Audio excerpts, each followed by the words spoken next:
Louvado seja nosso Senhor Jesus Cristo, para sempre seja louvado.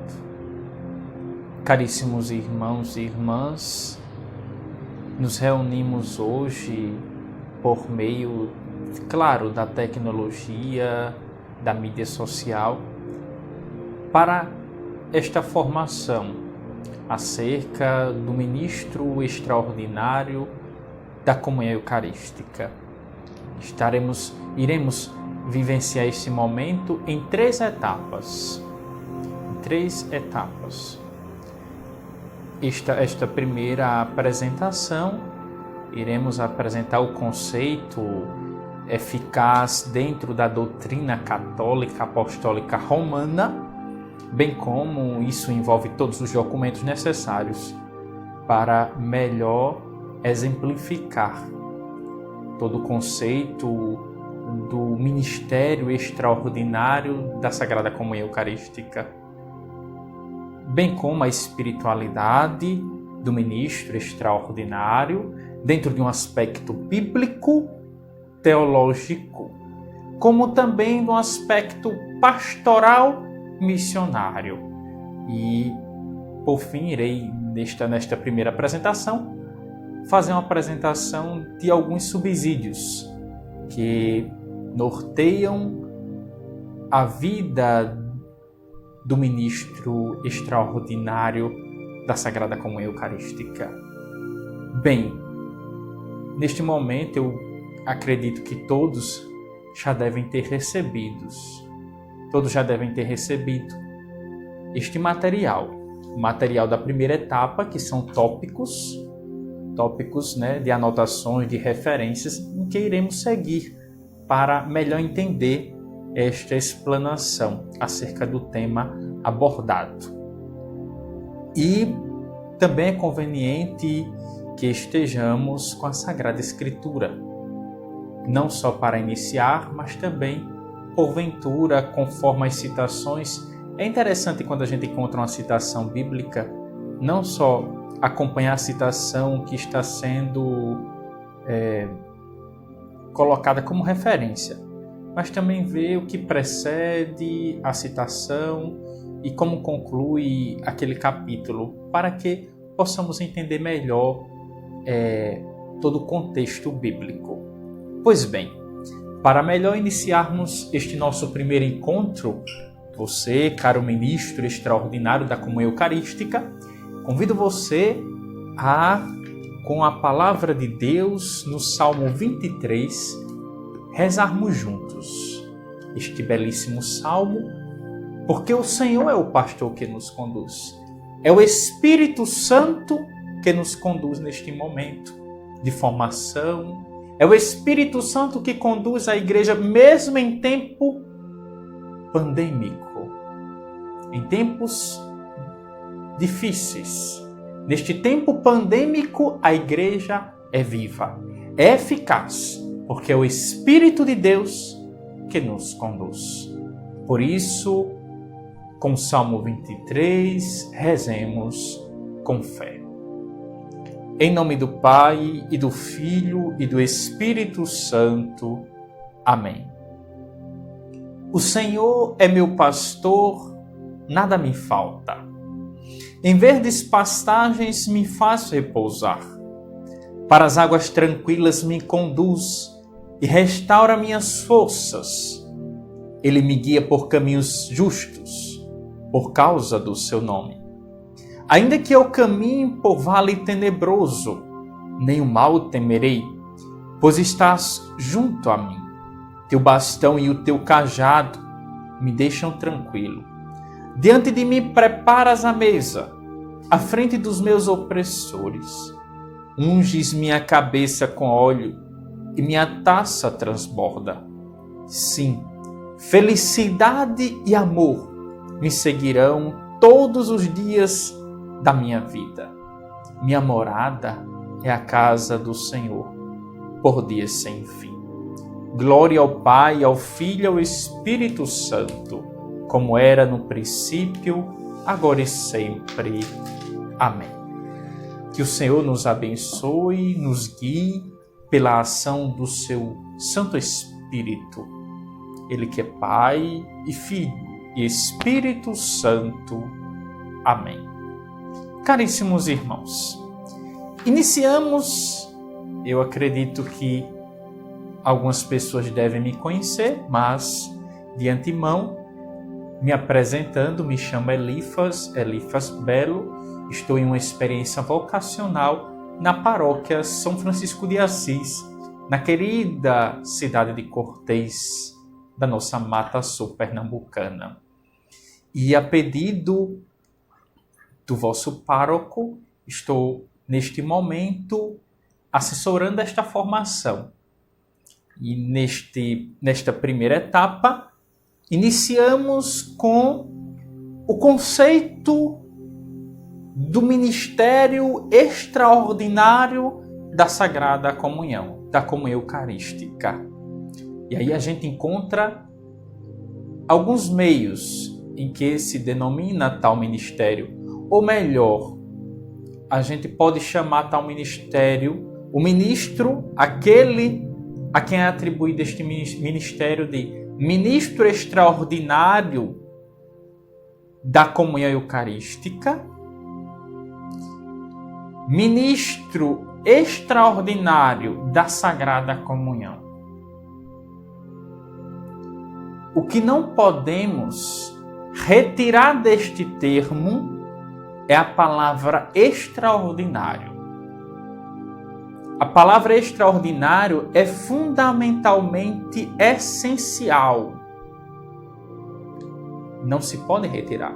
Não existe um ministro da comunhão eucarística. Para você, como leigo, não.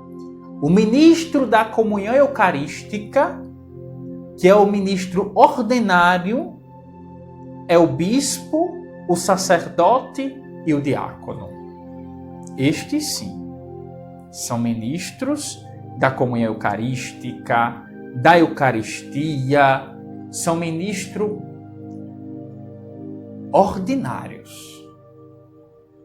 Não existe para esta realidade que aqui estamos nos referindo o ministro extraordinário que seja superior à realidade ordinária do ministério ordinário, que é o padre. Então, sempre ministro extraordinário da comunhão eucarística. Ministro extraordinário da Sagrada Comunhão. Porque ele não é ministro extraordinário da Eucaristia. Não, ele é ministro da comunhão, extraordinário da comunhão, que compete à distribuição eucarística. Veja que coisa interessante. Essa distinção é interessante. Então, vós,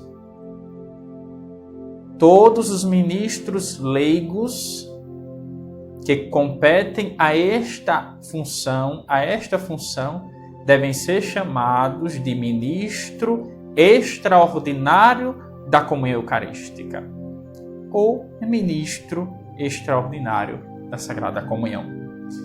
Prosseguindo, encontramos no cânon, no direito canônico, 910, artigo 1º, é o bispo, presbítero e o diácono, aquilo que eu já falava.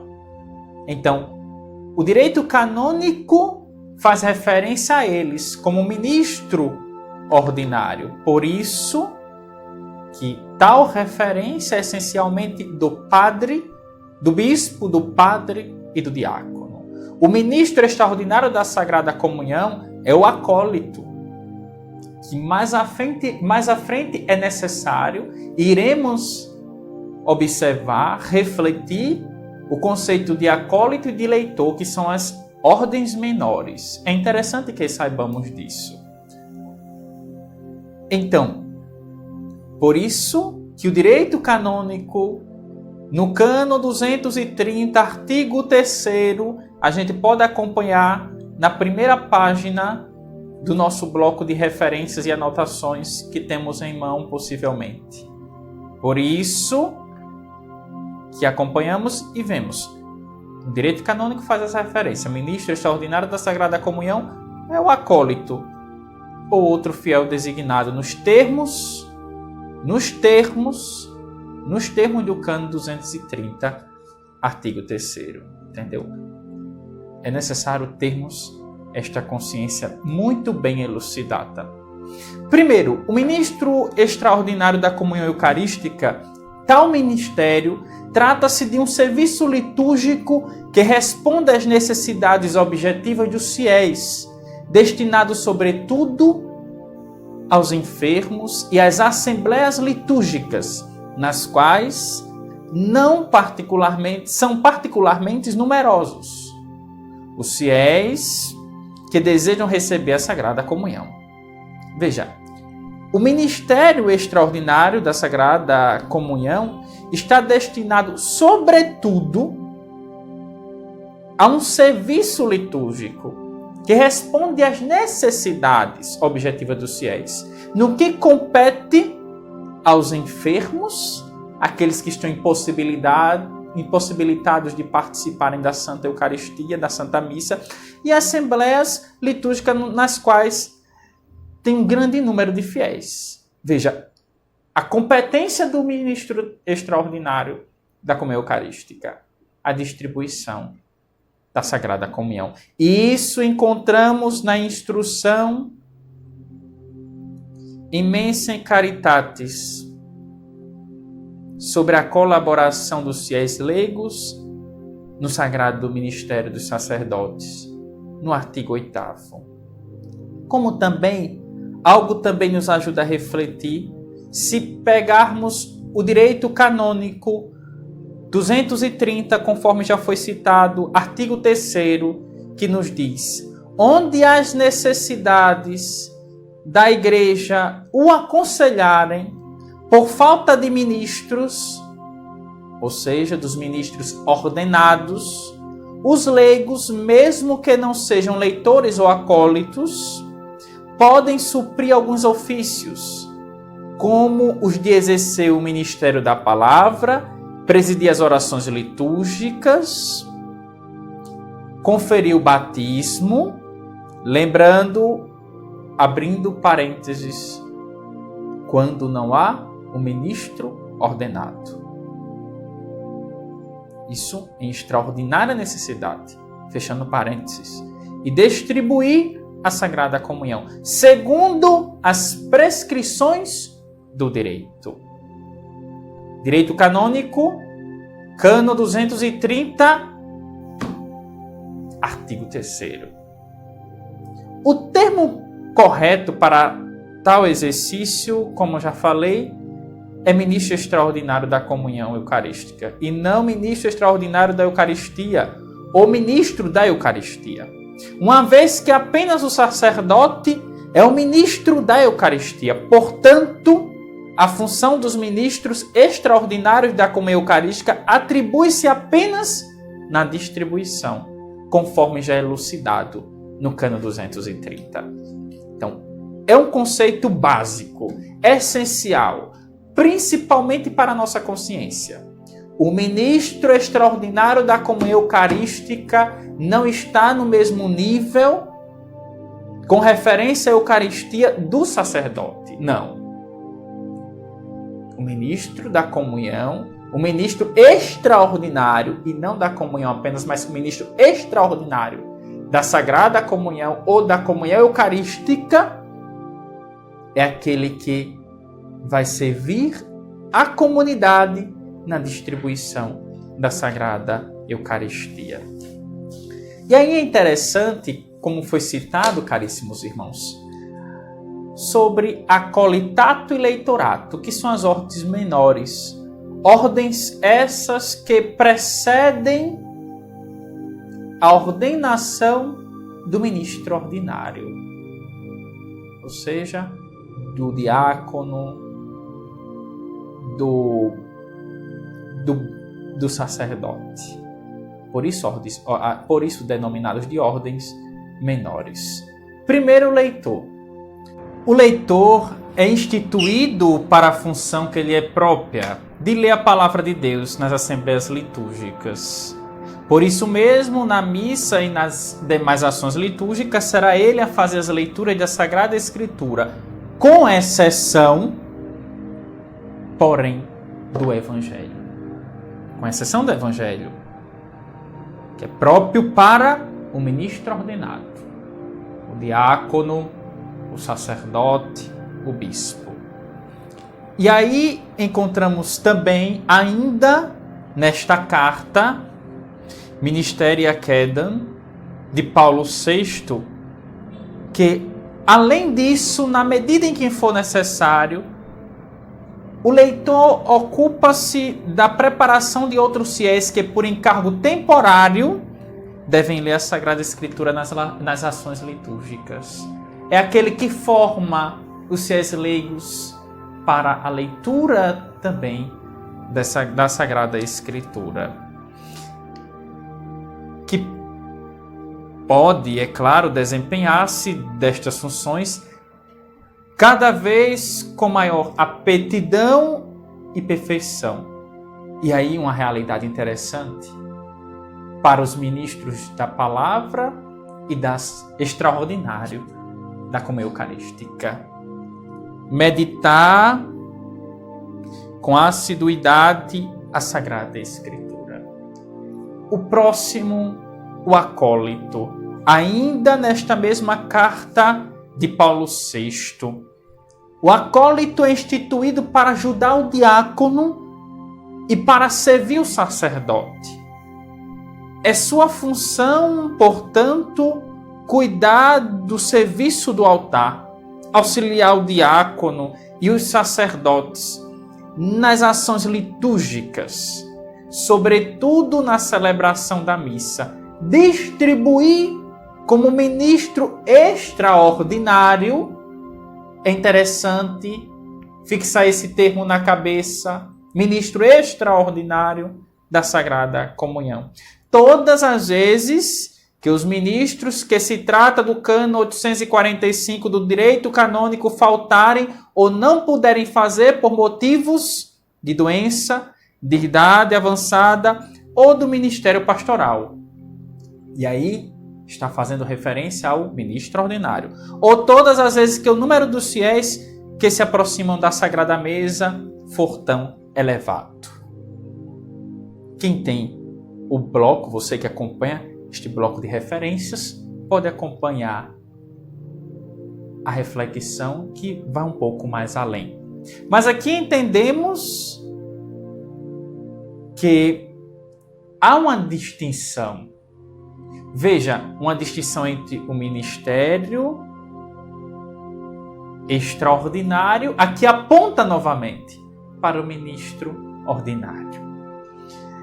Pois bem, caríssimos irmãos, no próximo ponto, agora, tratamos das funções atribuídas ao ministro extraordinário da comunhão eucarística. E aí, a primeira, distribuição da Sagrada Comunhão Eucarística na missa, quando necessário. Quando necessário. Segunda, e aí colocamos como uma das mais essenciais, distribuição da Sagrada Comunhão aos doentes em seus lares, ou para as pessoas que com coerente razão solicitem. São essas pessoas que não puderam participar da Santa Missa. Depois, a exposição do Santíssimo Sacramento para adorações em situações específicas. Agora veja o que encontramos no nosso bloco de referências, entre parênteses. Em hipótese alguma, o mesmo deve ministrar a bênção do Santíssimo. Em hipótese alguma. Tal ato litúrgico cabe essencialmente ao ministro ordenado. Conforme as orientações da Congregação para o Culto Divino e a Disciplina dos Sacramentos, constadas na instrução Redentione Sacramentum, as funções citadas anteriormente devem ser realizadas pelo ministro extraordinário em caso de necessidade, não havendo ministros ordenados disponíveis ou em um número suficiente para suprir a necessidade presente. Isto daí a gente já vem falando nesta mesma formação. Agora, neste momento,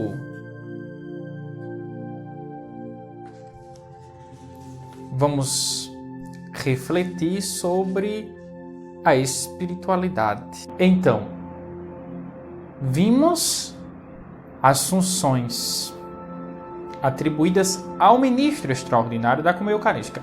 Mais à frente, iremos refletir sobre o exercício de tais funções no aspecto pastoral missionário.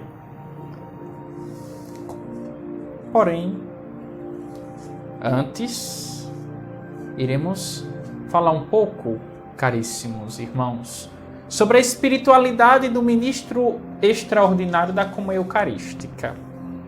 A gente pode acompanhar no ponto 1.1, tópico 1.1 do nosso bloco. Deste ministério, encontramos esta afirmação na carta Mysterium Fidei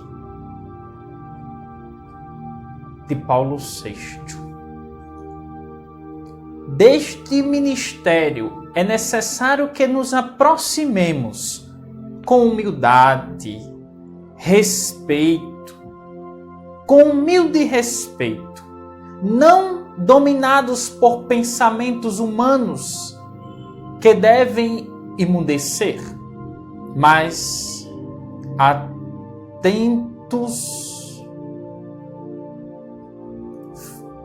Veja, meus irmãos, abre um parêntese para essa reflexão.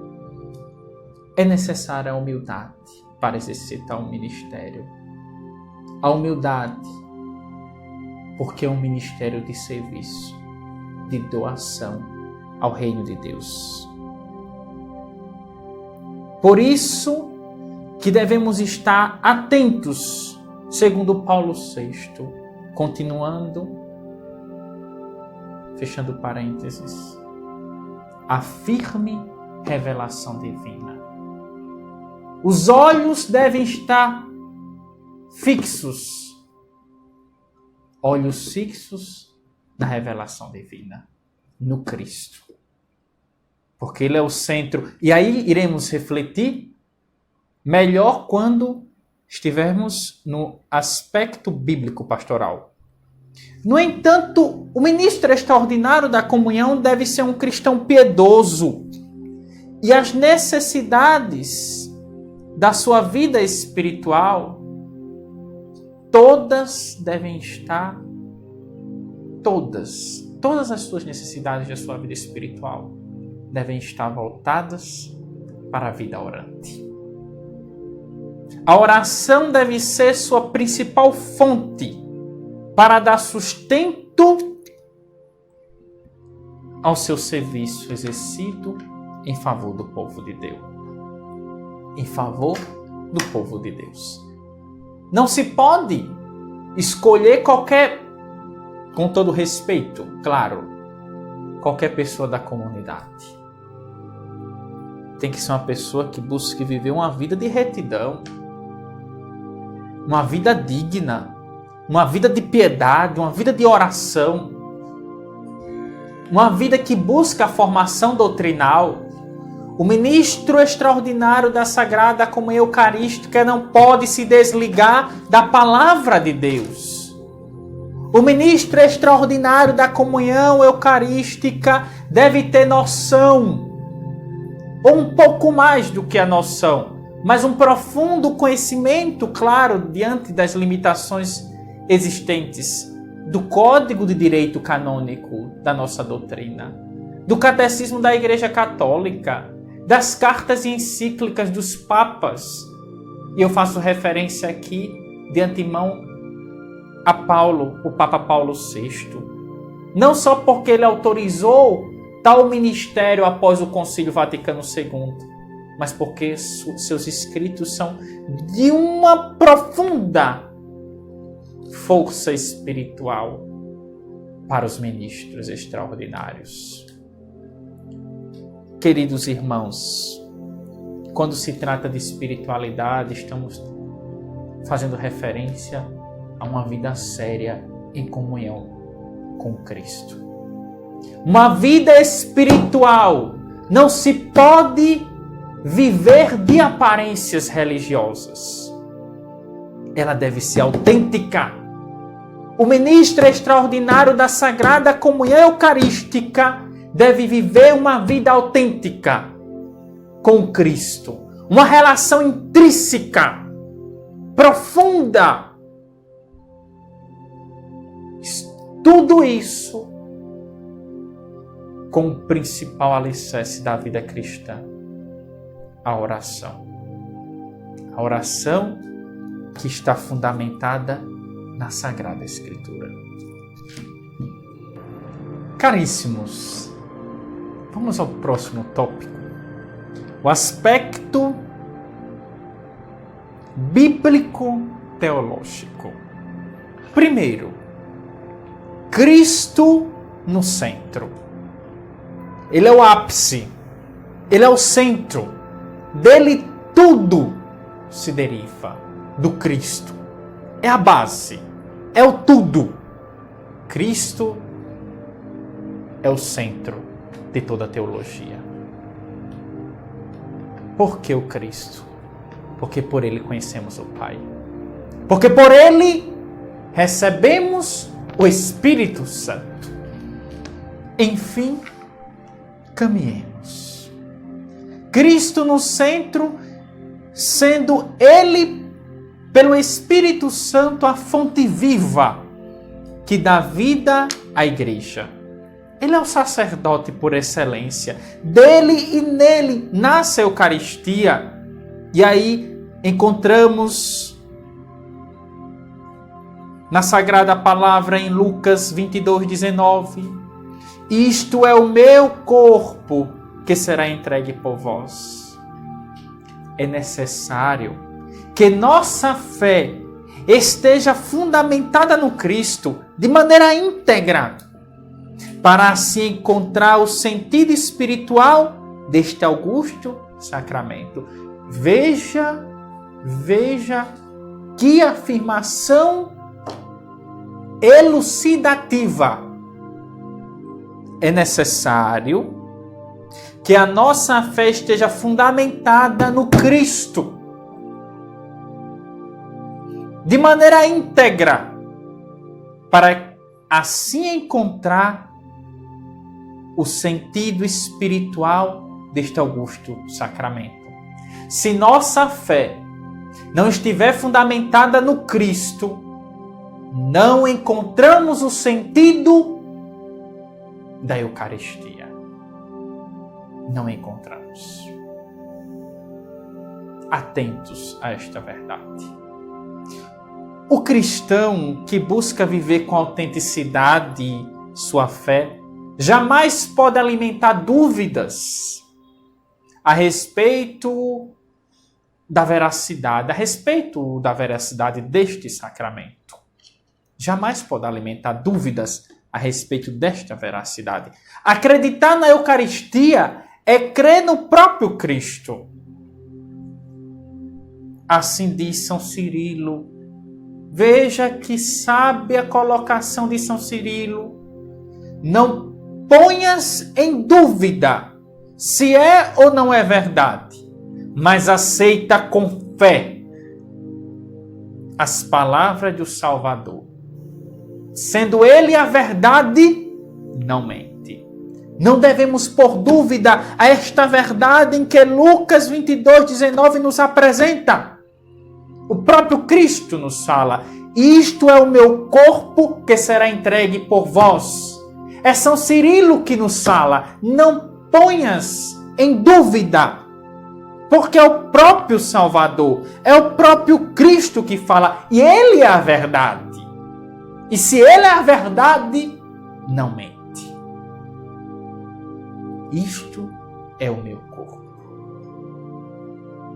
Cristo é o centro de toda a catequese.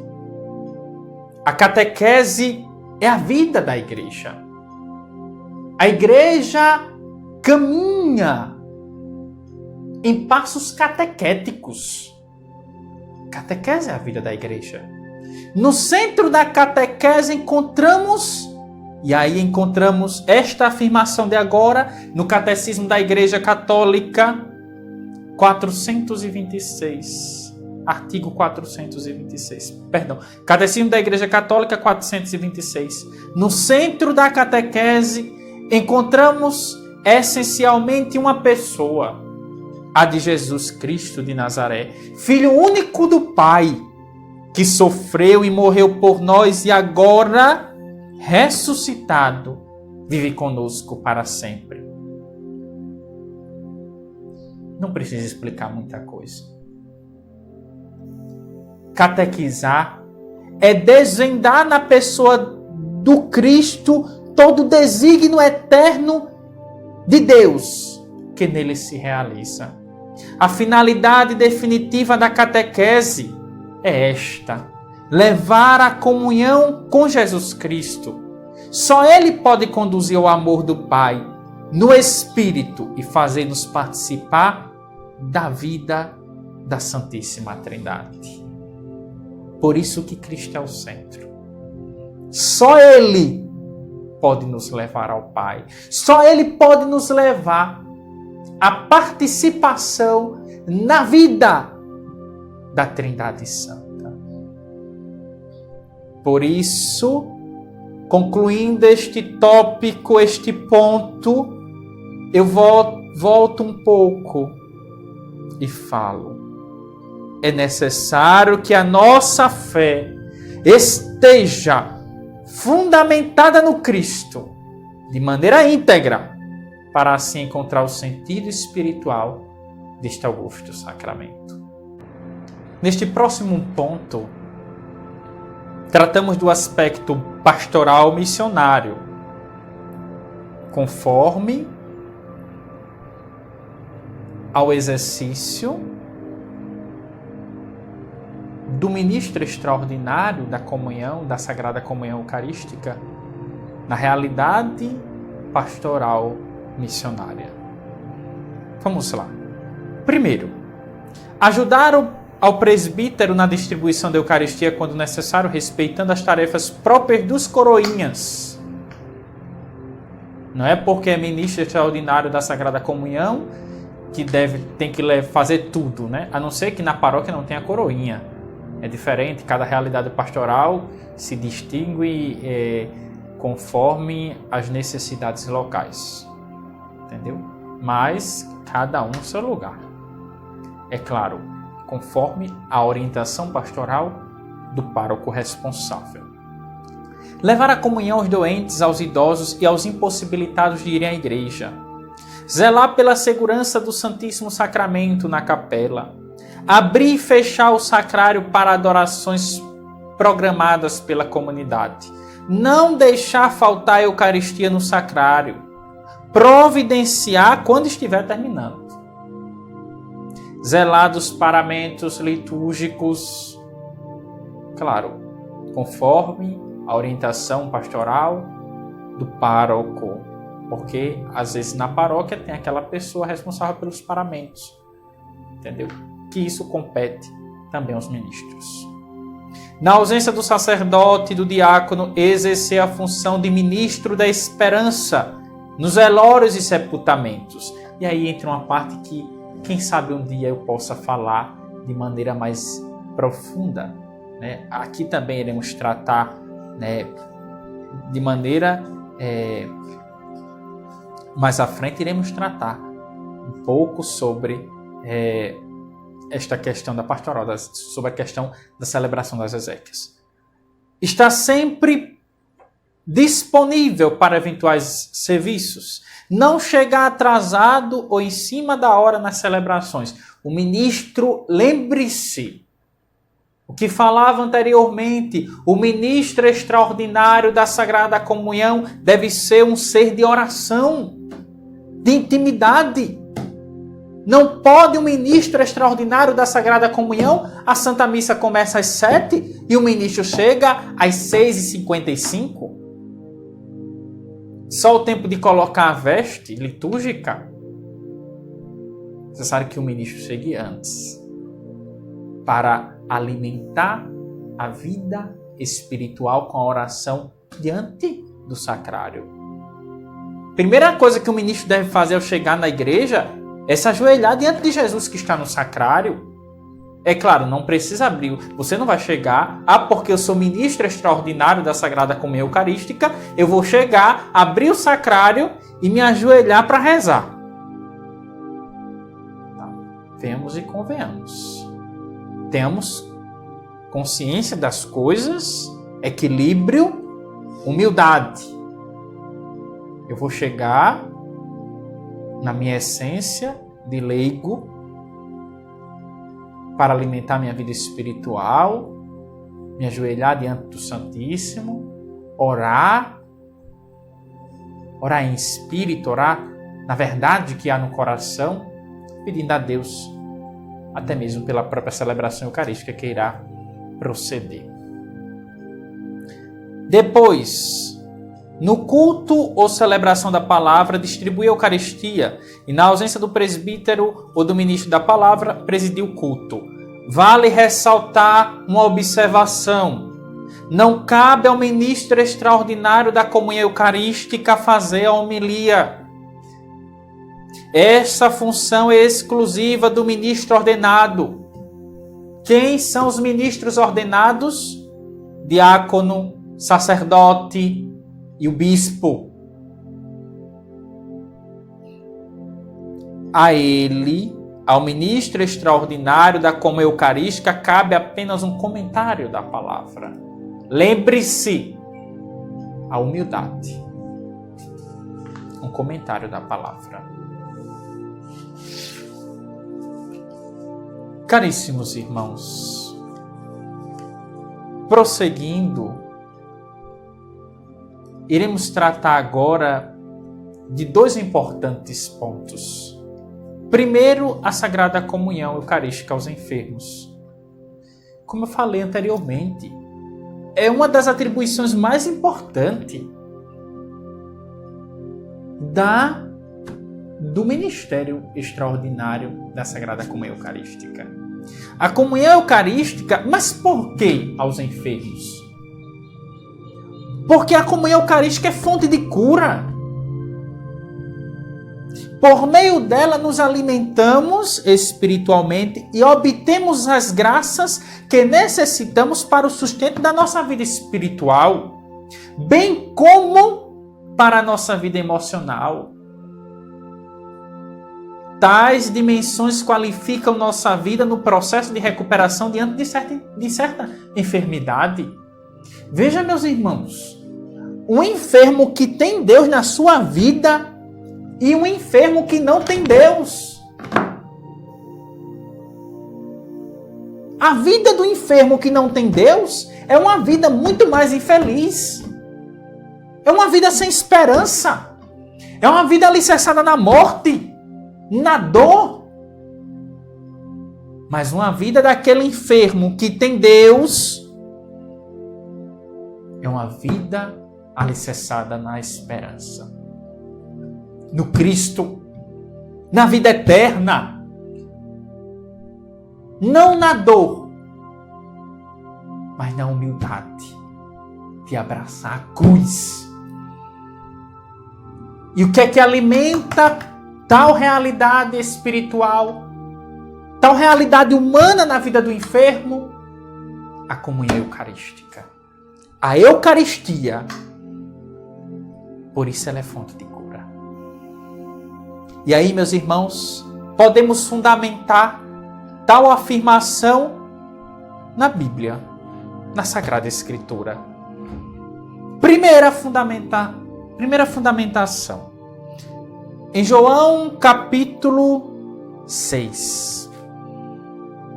Em verdade vos digo, se não comerdes a carne do Filho do Homem e não beberdes o seu sangue, não tereis a vida em vós. Próxima, Mateus capítulo 4, versículo 23 e 24. Por que fonte de cura? Porque a Eucaristia é o próprio Cristo. Por quê? Mateus. Jesus percorria toda a Galileia, ensinando em suas sinagogas, pregando o evangelho do reino e curando toda e qualquer doença ou enfermidade do povo. Sua fama espalhou-se por toda a Síria, de modo que lhe traziam todos os que eram acometidos por doenças diversas e atormentados por enfermidades, bem como endemoniados, lunáticos e paralíticos. E ele os curava. Próxima, Mateus 25, 36 e 43. A visita aos doentes, aí a gente vê, abre parênteses.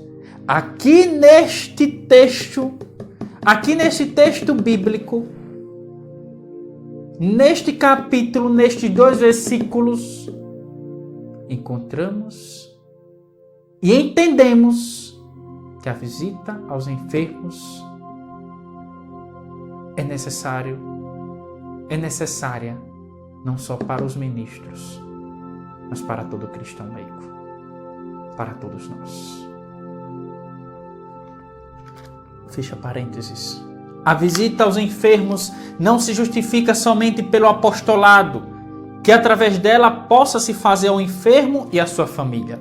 A visita se justifica antes de tudo porque é um ato humano de solidariedade, de atenção, de carinho, de ajuda humana.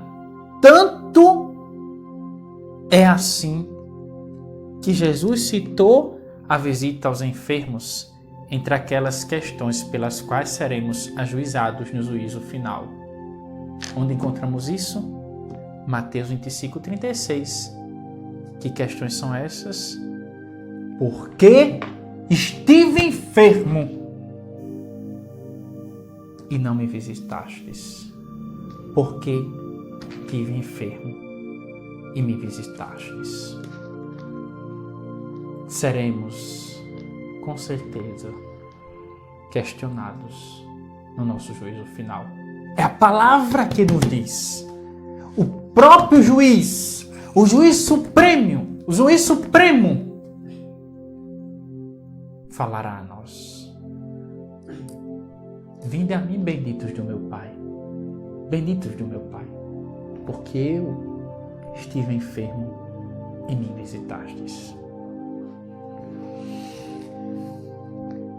Veja, meus irmãos, a importância de levar a Eucaristia. É alimento. Não podemos negar, jamais. Alimenta quem está com fome. Quando temos tal alimento, precisamos partilhar. Assim na vida espiritual, assim na vida cristã, católica, apostólica, romana, a Eucaristia não pode ser negada àqueles que precisam, porque é o sustento para a nossa alma, porque é um sacramento que nos leva à fonte de cura que é o Cristo.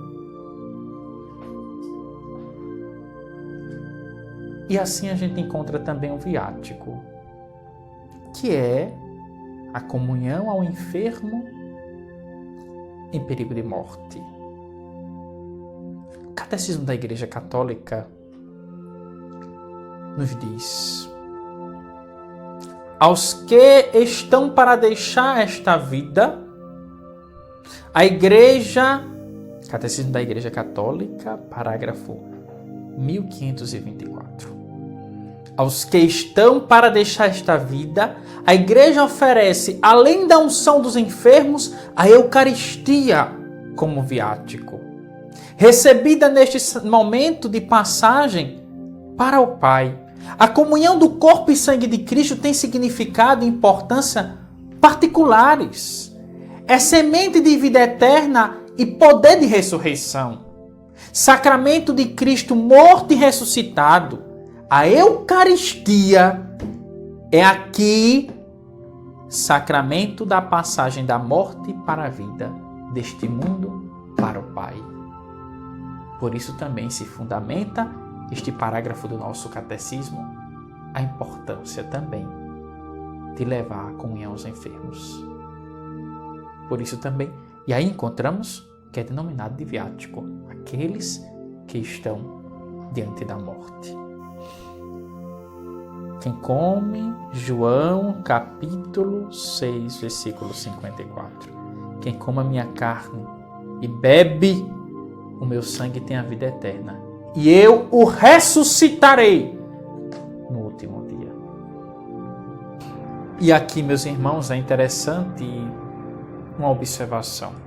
Quando a administração do viático se faz sem missa, que há essa possibilidade de ser com a missa na casa do enfermo, quando se faz sem a missa, o rito é o mesmo da administração da comunhão ao enfermo, se possível, acrescentando-se simplesmente a profissão de fé ao enfermo, se possível, que há condições em que o enfermo não possa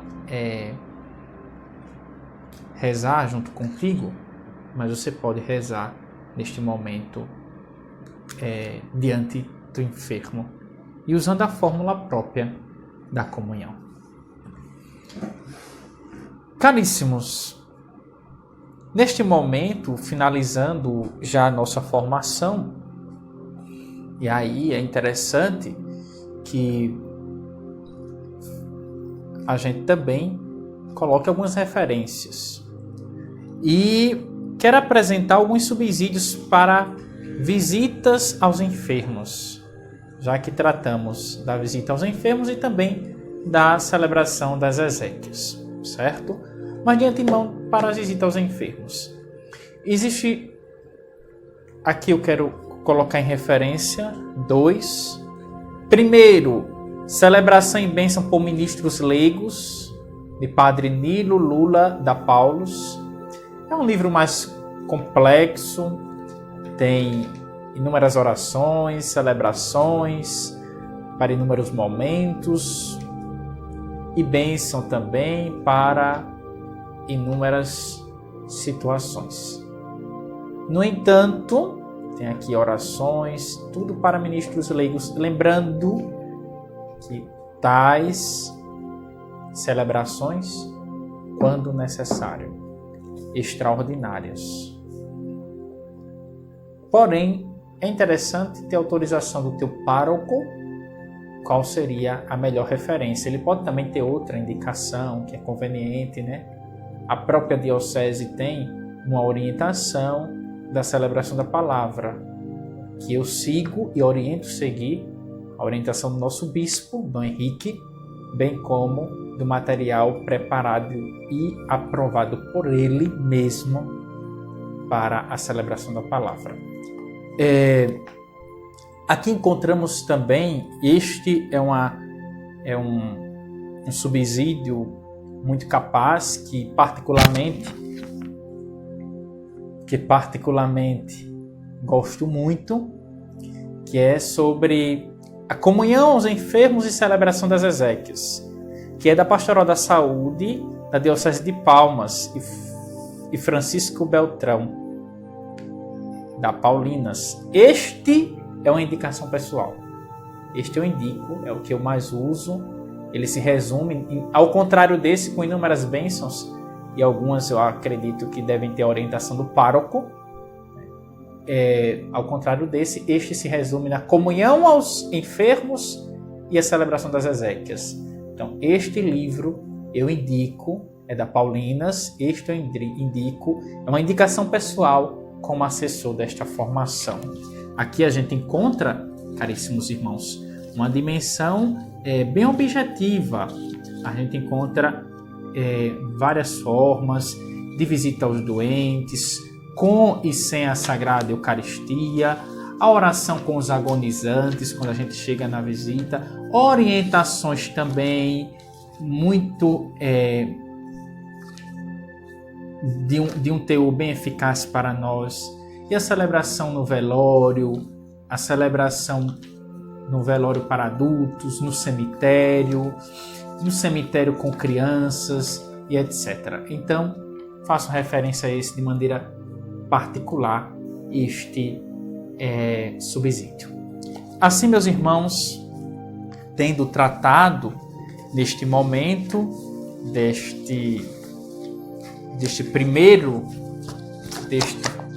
primeira etapa, nesta primeira apresentação, quero encontrar contigo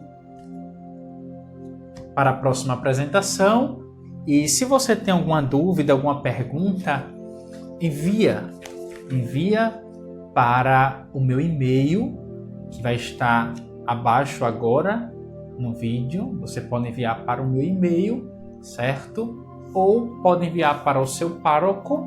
Agora você diga da onde é, qual a paróquia, a formação, né? Qual foi a primeira etapa, que essa, no caso, sendo a primeira, envie a dúvida para que eu possa responder na próxima apresentação. Vou estar aguardando. Ou envia para o pároco e o pároco irá me passar com certeza. Minha gratidão, espero que todos tenham compreendido e vamos caminhar. Temos ainda 2 etapas, mais 2 apresentações e conforme consta no material que todos devem ter recebido, que você deve ter recebido por algum meio. Agora eu quero encerrar este momento rezando por todos os ministros, rezando pelo nosso clero, rezando pelo nosso bispo, pelo nosso Papa Francisco, pedindo a benção de Deus sobre nós também e a intercessão da Virgem Maria, Senhora da Conceição Aparecida, padroeira do nosso Brasil. Ave Maria, cheia de graça, o Senhor é convosco. Bendita sois vós entre as mulheres e bendito é o fruto do vosso ventre, Jesus. Santa Maria, Mãe de Deus, rogai por nós, pecadores, agora e na hora de nossa morte. Amém. Que o Senhor nos abençoe, nos livre de todos os males e nos conduza à vida eterna. Nos ajude neste combate espiritual em que estamos vivendo, neste tempo difícil de pandemia. Ele que é Pai e Filho e Espírito Santo. Amém. Caríssimos irmãos, uma alegria poder partilhar deste momento, desta formação, desta primeira etapa que tratamos do conceito de ministro extraordinário, da Sagrada Comunhão Eucarística, do aspecto bíblico, teológico, da função essencial de tal ministério, bem como das atribuições dentro de uma realidade pastoral missionária.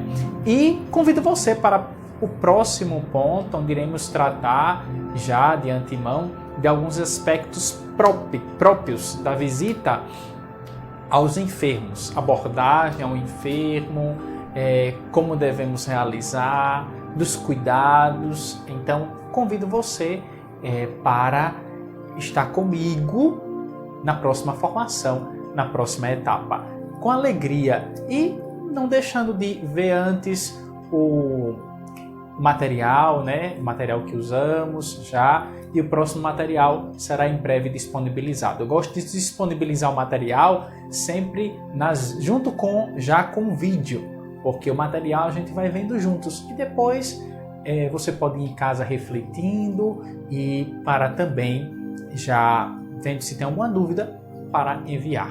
Obrigado, minha gratidão, e com certeza estaremos breve juntos após esse tempo pandêmico, pessoalmente, conversando, debatendo sobre o tema em que estamos abordando. Tenhamos uma santa semana e que o Senhor nos abençoe de sempre. Saudações, fraterno abraço.